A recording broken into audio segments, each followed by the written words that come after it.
আজকে এই Oppo A5 Pro মোবাইলটা নিয়ে এই জর্জিনো কাদার ভিতরে ডুব দিব। হ্যাঁ, তো আপনারা সাথে থাকুন।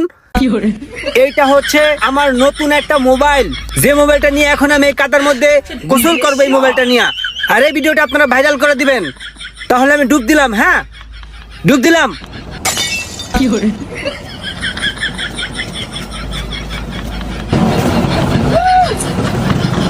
So guys, আশা করি এই মোবাইলটা এখনো কিছু হয় নাই। এই যে কাদার ভিতরে দিয়ে মোবাইলটা চুবাইলাম, ডুবাইলাম, গোসল করাইলাম। So guys, আপনারা দেখতে পারতেছেন যে আমার হাতের ফোনটা এখনো কিন্তু সচল আছে, রানিং আছে, ডিসপ্লে দেখা যাচ্ছে।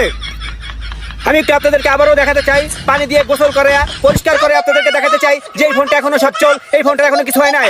আরেকবার কাদায় ভিজাইলাম, আরেকবার ভিজাইলাম, এখন আমি পানি দিয়ে গোসল করাবো, আবার ধুতো করবো, ধুতো করে আপনাদেরকে দেখাচ্ছি। এই যে দেখেন, এই ফোনটা কিন্তু এখনো কিছু হয় নাই, একদম সচ্ছল একটা ফোন। সচ্ছল হচ্ছে Oppo A5 Pro, যে ফোনটা কাদায় ভিজালেও কিছু হয় নাই বা কিছু হবে না, আশ্রাইলেও কিছু হবে না, পাশ্রাইলেও কিছু হবে না। থ্যাংক ইউ গাইজ, ভিডিওটা একটু বেশি বেশি শেয়ার করে দিন, লাইক কমেন্ট ফলো করুন, ধন্যবাদ।